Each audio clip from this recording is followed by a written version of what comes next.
I faced rejection from my parents on my big day, so I disappeared the next morning. Before we begin the story, make sure to subscribe to our channel and never miss more incredible stories every day. The morning after my wedding, my parents reported me missing. I found out from a voicemail Nina left while I sat on a cheap motel bed, staring at the peeling wallpaper and my new phone with the new number I'd bought an hour earlier. Her voice shook as she whispered, "Brian, they called the police. They're acting like you were kidnapped." I wasn't kidnapped. I walked away. I'd left my wife at the hotel with a note and our honeymoon tickets, told her I needed one day alone to breathe. I turned off my old phone, bought a burner, and checked into a motel under a fake name I came up with on the spot. The voicemail played again. "They're telling everyone you had some breakdown, that you ran off during the reception. They're leaving out why." My chest tightened. I could still smell the flowers from the ceremony, still feel the weight of every stare when my parents didn't walk me down the aisle, didn't sit in the front row, didn't even stay in the building long enough to fake a smile. For 28 years, I'd done everything I could to make Helena and Mark proud. Grades, job, no trouble, nice clothes. I thought my wedding would finally be the day I became someone they were willing to be seen with, not just someone they managed. Instead, it was the day they chose their reputation over their son. On the motel TV, the news murmured about someone else's disaster, someone else's family in flames. I muted it and stared at my reflection in the black screen. Tux still on, tie loosened, eyes raw and swollen. "What are you doing, Brian?" I whispered to myself. "Are you really gone now?" I pressed play on Nina's voicemail one last time, listened to her beg me to call back, and realized this was the first time in my life I had power. I just hadn't decided what to do with that power yet. And then my new phone lit up with a number I never expected to see. To understand why that missed call felt like a threat, you need to know what it was like growing up in Helena and Mark's house. Our family home was a two-story shrine to appearances. The carpets were vacuumed in lines, like a golf course. Our photo wall was a grid of curated moments: Nina's honors, Dad's awards, Mom's charity galas. There were only 2 pictures of me, both group shots where I was half blocked by someone taller. "Smile properly, Brian." Mom would hiss through her teeth at every holiday. "People will see these for years." My job as a graphic designer at a small firm wasn't real enough for them. Mark liked to introduce me as still figuring himself out, even though I'd been paying my own rent for years. Meanwhile, Nina, a nurse, was the golden child, not because they valued healthcare, but because people respect nurses, as Mom always said. Childhood was a constant audition. Straight A's were expected. B's were embarrassing. Feelings were dramatic.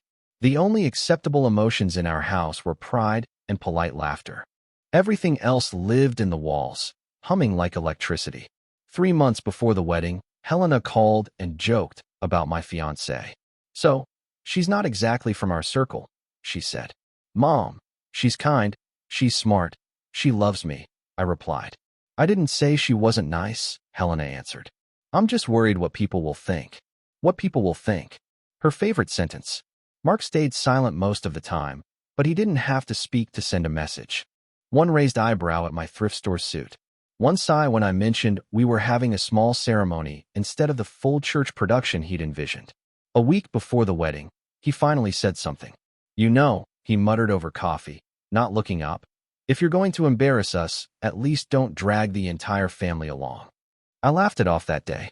I didn't realize he was warning me what they were capable of, because the next red flag didn't flash.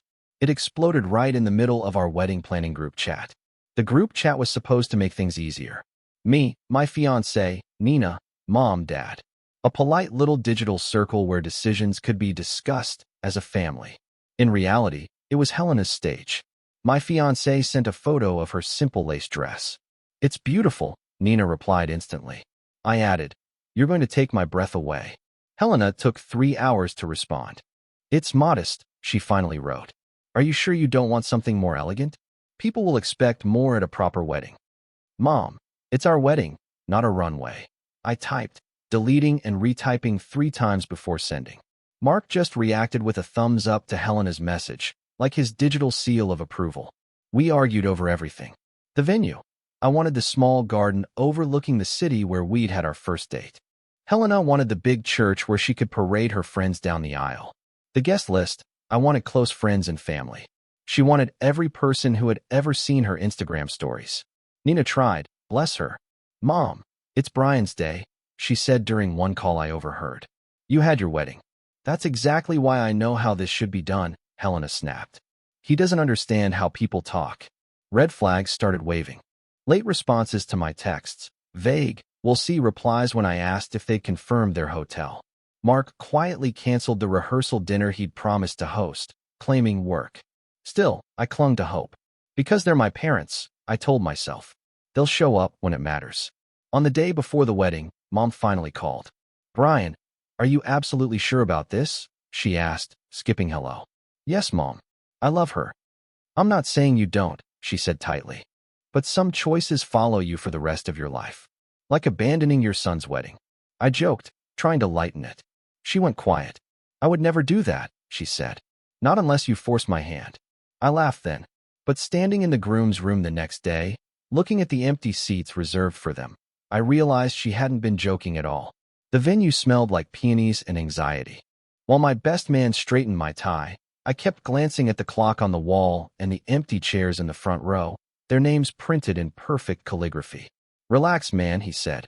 You know your parents. They like entrances. 5 minutes to start. No parents. The coordinator stepped in. We really need to begin, she whispered. They're coming, I insisted, my voice sounding less like a statement and more like a prayer. Then Nina burst into the room, face pale. Brian, she said, closing the door behind her. They're here, but there's a problem. They're here.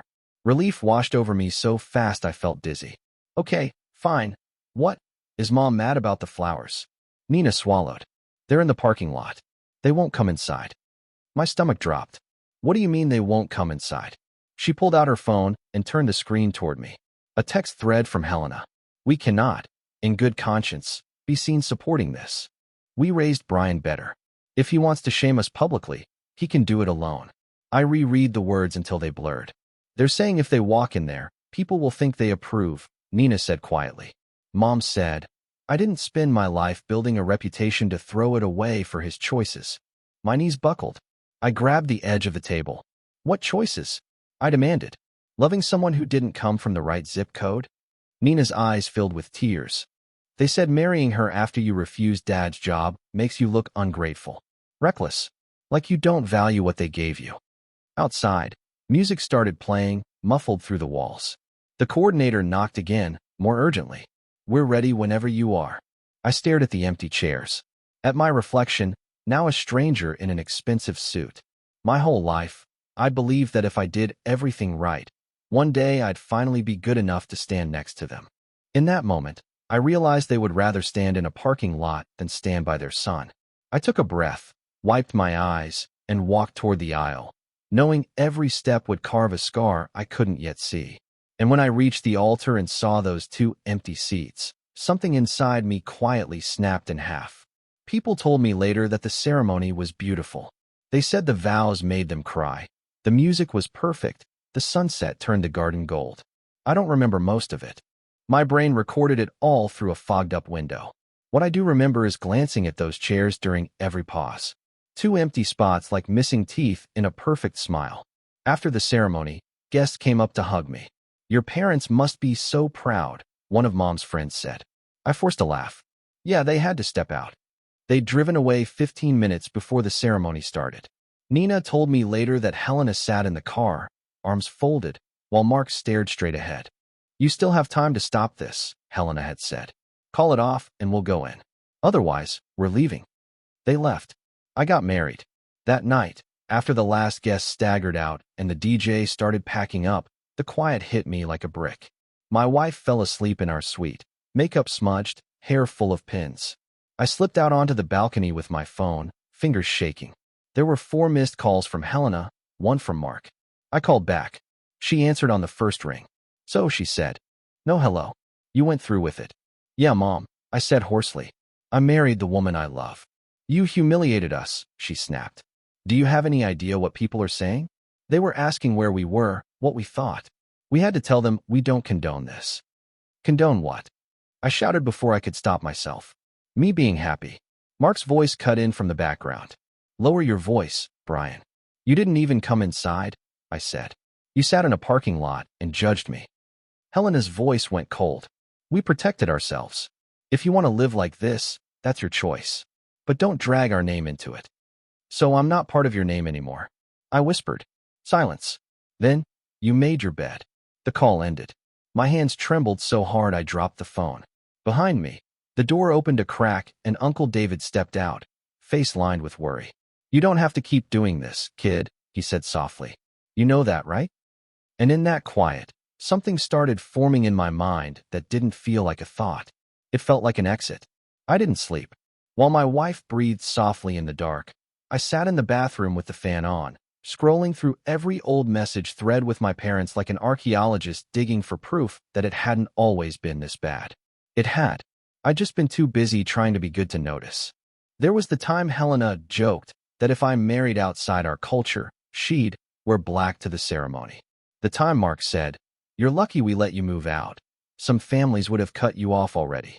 The dozens of comments about not embarrassing us when I talked about my job, my friends, my life. At 4 a.m., my phone buzzed with a text from Nina. I'm so sorry. I tried. They wouldn't listen. Please don't hate me. Then another. They're saying you banned them from the ceremony. I don't know what to do. I stared at the words until my eyes burned. They were lying already. This was how it would go. They'd rewrite what happened, tell everyone I'd pushed them out. I'd seen them do it to other people. Now it was my turn to be the villain. I looked at my reflection in the mirror. Red eyes, tucks wrinkled, tie loosened. I didn't look like a groom.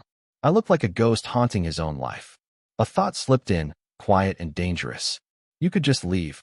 Not the marriage. The story. Their story. Before I could talk myself out of it, I opened a private browser tab and searched bus tickets. Then flights. Then short-term rentals in cities I'd never lived in. It felt like cheating on my entire life. At 5 a.m., I typed a message in the family group chat. I need space. Please do not contact me. I hovered over send. Deleted it. Typed again. You made your choice yesterday. I'm making mine today. I hit send. Blocked Helena. Blocked Mark. Muted the group chat. Then I bought a plane ticket for that afternoon under a name that wasn't quite mine. When the sun started to rise, painting the hotel room in soft light, I kissed my sleeping wife's forehead, left a note saying I needed one day alone to clear my head, and walked out of the life they thought they controlled, not realizing how far I was actually going. Fast forward 3 months. If you saw me on the street, you wouldn't think runaway groom. You'd think tired guy on the subway, probably late for work. I rented a tiny studio in a different city, 4 hours away. I transferred within my company. Same work, different office. New coworkers, new coffee shop, new grocery store where nobody knew my last name or my parents' reputations.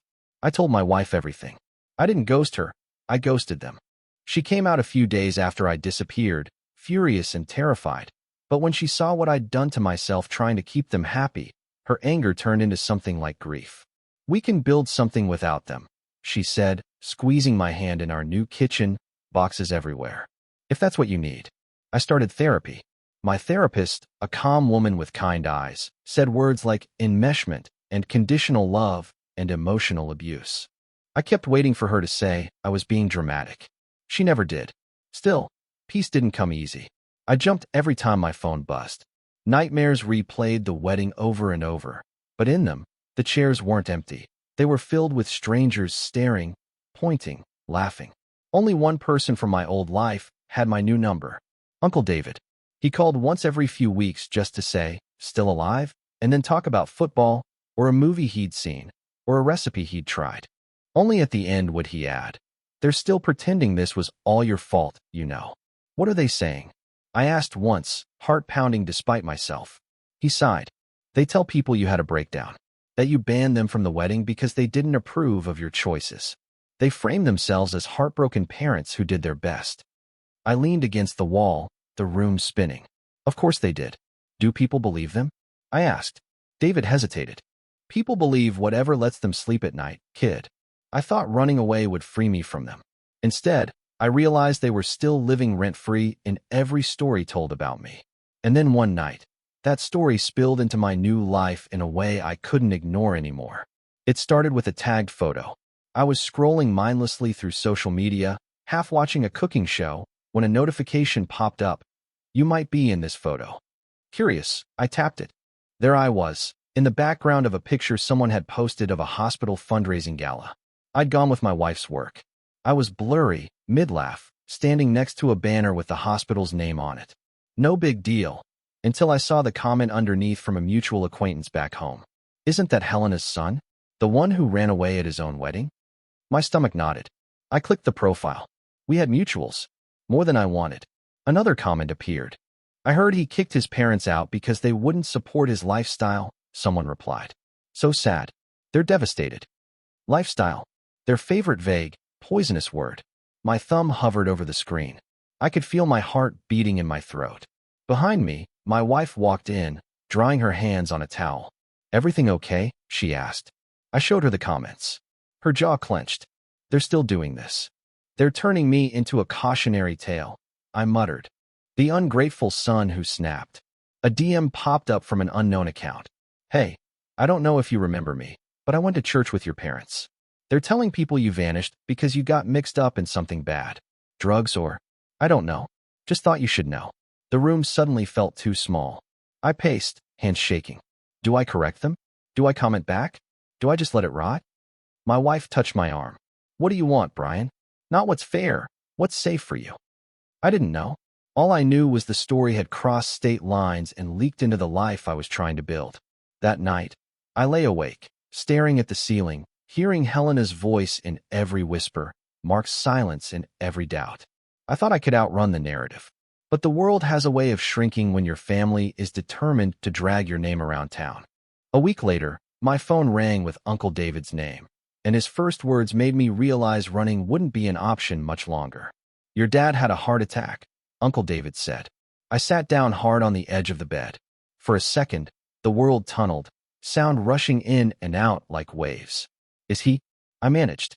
He's alive, David said. Stent put in. He's in the ICU, but they think he'll pull through if he listens to doctors. I exhaled shakily, emotions tangling into something ugly and complicated. This was the man who'd sat in a parking lot instead of watching me get married. The man who'd let my mother speak for him while she crushed me with her words. But he was also the man who'd taught me how to ride a bike, who'd slipped me $20 bills in high school just in case. They're asking for you, David added. Who? I asked, though I already knew. Your parents, he said. And Nina. She's been crying nonstop. They told the nurses you're estranged because you fell in with the wrong crowd. Of course they did. I pressed my palm to my forehead, trying to steady my breathing. What do you want from me, Uncle David? I asked. Nothing, he said. I'm just telling you what's happening. If you come, you need to be ready. They will use every trick they know. Guilt, tears, the heart monitors beeping dramatically in the background. I almost laughed. It came out as a broken sound. What would you do? I whispered. He paused. I'd go, he said slowly. But I wouldn't go for them. I'd go for the part of me that needs to see with my own eyes who they really are when the mask cracks. My wife sat beside me, listening. When I hung up, she took my hand. If you go, she said, I'm coming with you. And we leave the second it stops feeling safe. I nodded, throat tight. My therapist's words echoed in my head. You can choose contact without surrender. The next morning, we packed a suitcase and drove back to the city I'd sworn I'd never call home again, my heart pounding like I was on my way to my own execution. As we walked into the hospital corridor, and I saw Nina waiting with red eyes and Helena's stiff silhouette at the end of the hall, I realized this wasn't just a visit. It was a crossroads I couldn't avoid forever, no matter how far I ran. Nina spotted me first. Brian, she breathed, and then she was in my arms, crying into my shoulder like we were kids again hiding from thunder. I'm sorry, she whispered over and over. I'm so sorry. For what? I asked, pulling back. She glanced toward the ICU doors. Helena stood there, immaculate as always despite the hospital lighting, arms crossed, lips pressed into a line. Mark's name flashed on the monitor above the door. For not stopping them, Nina said. For repeating their version sometimes, because it was easier than fighting them every day. Before I could answer, Helena turned and saw us. For a split second, I saw something raw in her eyes. Relief? Fear? Before her face rearranged itself into a practiced expression of wounded dignity. Brian, she said, walking toward me. You finally decided to remember you have a family. My wife shifted closer to me, our shoulders touching. Hi, Mom, I said, my voice steady in a way that surprised me. She glanced at my wife, gave a tight nod, then looked back at me. Your father is very ill, she said. This is not the time for drama. Drama like abandoning your son on his wedding day? I asked softly. Her jaw clenched. We didn't abandon you, she hissed. We were trying to protect our values. Nina flinched. My wife's hand found mine. Can we see him? I asked. Helena studied me for a long moment, then stepped aside. He's been asking for you, she said. Maybe this scare will knock some sense into you. The ICU room was dim, full of beeping machines. Mark looked smaller, tubes snaking from his arms. His eyes opened when he heard us. Brian, he croaked. I expected anger or some rehearsed line about forgiveness. Instead, he just looked tired. There you are, he said. Helena said you were off somewhere. Building a life, I replied. Away from the people who hurt me. He winced, whether from pain or the words, I couldn't tell. We can talk later, he muttered. Your mother's been through a lot. I stared at him, 1,000 unsaid things choking me. This was my chance to demand an apology, to unload years of hurt. Instead, I just said, rest. But as we left the room, Helena grabbed my arm with surprising strength. After visiting ours, we're going somewhere private, she said. We are fixing this family tonight, whether you like it or not. We ended up in a hospital conference room with bad coffee and worse lighting. Helena sat at the head of the table like she was chairing a board meeting. Nina sat to one side, eyes flicking between us. My wife and I took the other side, Uncle David leaning against the wall, arms folded, silent but present. Helena began without preamble. We are not going to keep washing our dirty laundry in public, she said. People are talking. The neighbors, the church, Dad's colleagues. They're whispering about you vanishing, about this situation. You mean the situation where you refused to attend my wedding? I asked. You banned us from it, she snapped. You made it clear our presence wasn't welcome once we expressed our concerns. I laughed, disbelief bubbling up. You sat in a parking lot and told Nina you'd only come in if I called off the wedding. Nina swallowed hard. Mom, she said quietly, you did say that. Helena's nostrils flared. I was emotional. I was trying to make a point. The point being that your reputation matters more than your son, I said. Her eyes flashed. My reputation put food on your table, she shot back. Mark's respect in the community gave you opportunities. Do you have any idea how humiliating it was? People asking where we were while you paraded around acting like you didn't come from us? I wasn't parading, I said, voice shaking. I was getting married. Silence crackled. The cheap clock on the wall ticked too loudly. My wife squeezed my knee under the table. Uncle David shifted, finally speaking. Helena, he said, he's not a prop in your life story. He's your son. She ignored him. You disappeared, she said to me. Do you know what that did to me? To your father? We thought you were dead. You're the ones who treated me like I was already dead, I replied. Nina buried her face in her hands. Please, she whispered. Please, can we stop pretending none of this happened? Helena leaned forward. Here's what's going to happen, she said. You're going to move back. You'll start attending church again. We will tell people you had a rough patch, but the family is united. We will not discuss this wedding nonsense anymore. My heart pounded. She was trying to drag me back into the role of obedient son, as if the last year hadn't happened. For the first time in my life, I felt something stronger than fear when I looked at her. I felt anger that refused to fit back into its cage. No, I said. The word hung in the air like a dropped glass. Helena blinked. Excuse me. No. I repeated, my voice growing steadier. I'm not moving back. I'm not going to pretend nothing happened. You're being dramatic, she said. You always were sensitive. I laughed bitterly. Sensitive is crying when someone forgets your birthday. Sensitive is getting your feelings hurt by a comment. What you did wasn't insensitive, Mom. It was cruel. She scoffed. We had concerns about your lifestyle. Say what you mean, I said. You didn't like who I married. You didn't like that I didn't take Dad's job. You didn't like that I chose happiness over your script. Uncle David stepped forward. Helena, I saw the text you sent Nina that day. I know what you told people at the reception. Nina's head snapped up. You saw them? I pulled out my phone. I'd screenshotted everything from Nina before blocking the group chat. If he wants to throw his life away, he'll do it without our blessing, I read aloud. We'll stay outside until he comes to his senses. Helena's face paled. You're twisting. Tell people we're praying for him. I continued. We can't support this circus. Nina whispered. Oh my God. Like she was hearing it for the first time. You weren't protecting values, I said. You were protecting your image. And when I chose to marry anyway, you erased me from the story and rewrote me as the villain. Helena's voice cracked. We were scared, she said. Scared you'd regret it. Scared you'd throw everything away. You don't get to terrorize someone and then call it love, I replied. Mark's nurse knocked on the door, poked her head in. Mrs. Carter, she said, your husband's asking for you. Helena stood slowly, glaring at me. You're trying to destroy this family, she said. This family was destroying me, I answered. I just finally stepped out of the way. She left without another word. The door closed behind her with a hollow click. Nina stared at me, tears spilling down her cheeks. I've been lying to myself, she whispered. I kept telling myself they didn't mean it. Uncle David put a hand on her shoulder. We all did, he said quietly.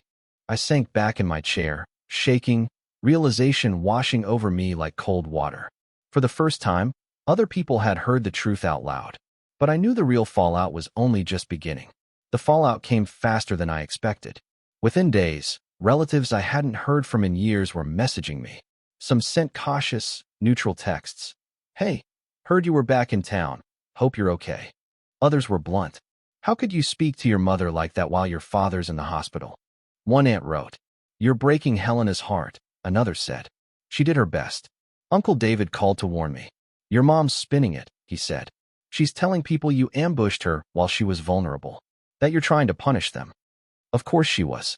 Abusers hate nothing more than losing control of the narrative. But there were other messages, too. A cousin I barely knew wrote, I'm proud of you for standing up to them. They treated my mom the same way when she divorced. An old neighbor said, I always wondered why they talked about you the way they did. It never sat right. Nina came to our hotel room one night, eyes ringed with exhaustion. They're threatening to cut me off if I take your side, she said. Mom said, if you choose Brian, you're choosing a life of shame. I don't want you to lose them because of me, I said. She shook her head fiercely.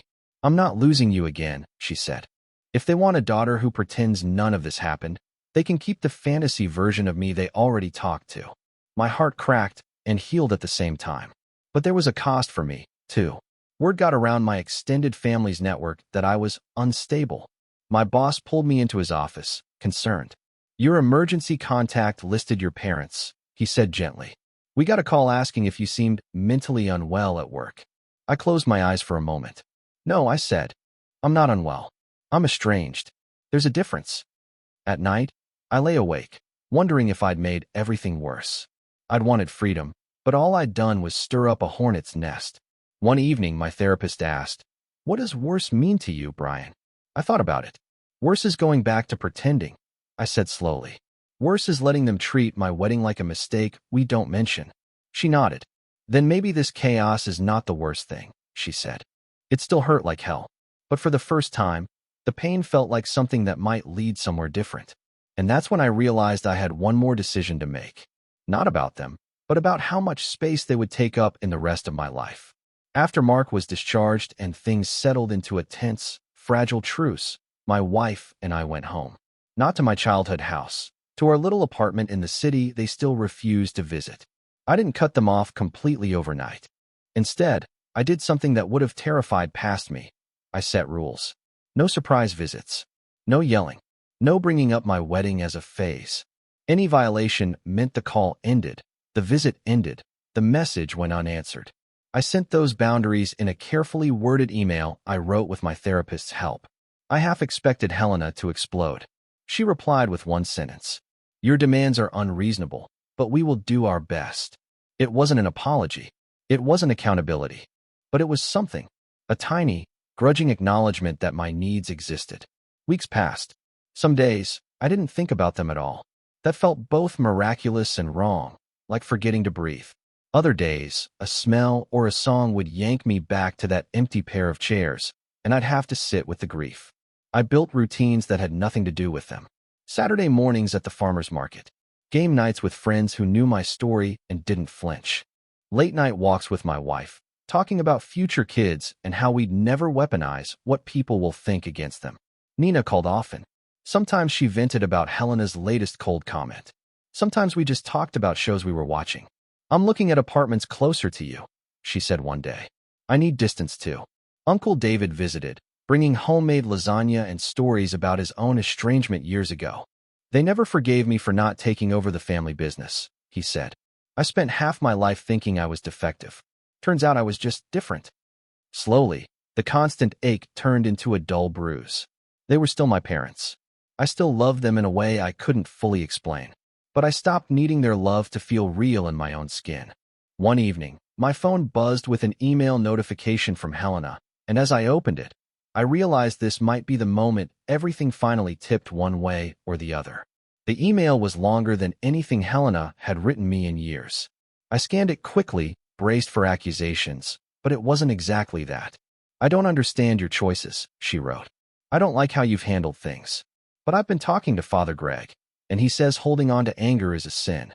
I don't know how to be a mother to you if you won't let me do things the way I know. I am trying." There was no direct apology for the wedding. No acknowledgement of parking lots and empty chairs. But there was something I'd never seen before in her words: uncertainty. I sat with the email for a week. In the end, I replied with my own imperfect honesty. "I'm not asking you to understand everything," I wrote. "I'm asking you to accept that what you did hurt me deeply and that I had to leave to survive. If you want a relationship, it has to be based on who I am now, not who you tell people I am." I didn't send photos of our life. I didn't invite her to visit. I didn't cut her off, either.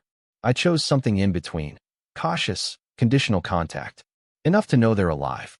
Not enough to let them rewrite my story again. So here I am, telling you this on the internet. Not because I hate my parents, but because I spent most of my life thinking their version of me was the only one that counted. If your parents ever made you feel like love was a prize you earned by shrinking yourself, hear this. Walking away is not betrayal. Sometimes it's self-defense. Your big day, whether it's a wedding, a graduation, a move, or simply deciding who you are, is yours, not theirs to approve. Some mornings, I drink coffee on our balcony, watching the city wake up, my wife's laughter drifting from the kitchen, and I think, this is the family I chose to stay for. And every time my phone buzzes with a message from home, I take a breath, remember that motel room, those empty chairs, and the person I decided to become when I disappeared the next morning. And I ask myself whether opening that message will move me forward or drag me back.